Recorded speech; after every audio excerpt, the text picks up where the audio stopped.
كتبت قصة في عز النوم و10 6 التاريخ. عندي جن في راسي حوم وعقلي ماشي للمريخ. عندي صاحب ليا قريب نوضني وصار التربيخ. عالي الطوم ينوض وسيخ نضحك ضاربها بركيخ. جينا في السيارة ركبنا ودرسنا في جنب الزيتون. معروف نحب اللي طارة وفي راسي نكست فرعون. جت سيارة في وجهي تمتع قلت له وقف يا ميبون. هرب مشاري للمليون نبي نعرف من يكون. قعدت نراقب من بعيد نبي نعرف وين مشيت. خشت غادي عند الجار درت العار الناس جد. شلي صاير قال لي خوي قلت له الموقف فت ولا خوي مشيت معاه والقصة في راسي نفرت. قعدت نفكر كيف ندير بالهدى وبنديو معاهم حبة حبة ودبة دبة. راني نعرف من اللي وراهم غادي نقول ندير الشو ولا نديو بالتفاهم. لكن قلت علي شخوها وتو الغايب جاهم. واللي كان بسرعة هاني قريب يخان قلب وما صان توا بان بجمر الدخان قريب يخان قلب وبان ولا شربتاي ما صان. دي خشان الحوش الجار قلت له من اللي كان يمتع ما كترت معاه الدول ان الراس برو مصدع. شي قريبي علي يربرب فرخ بغلو كيف مفقع. قلت له انت في حوش الناس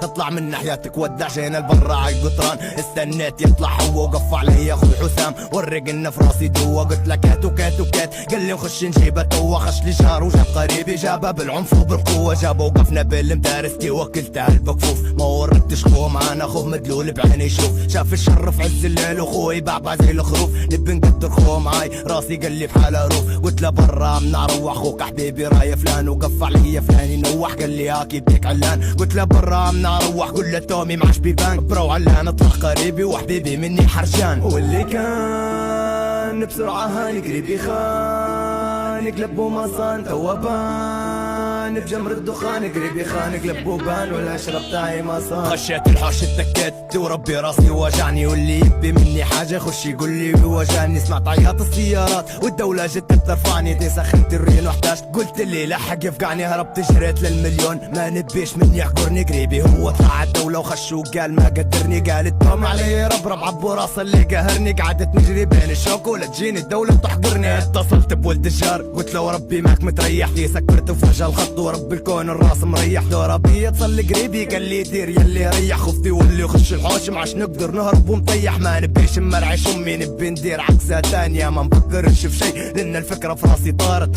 قعدت في ليلي هارب قاعد نلوي في وسط الثانية. اللي كلام يلي قلته وربي قصة وليا صارت.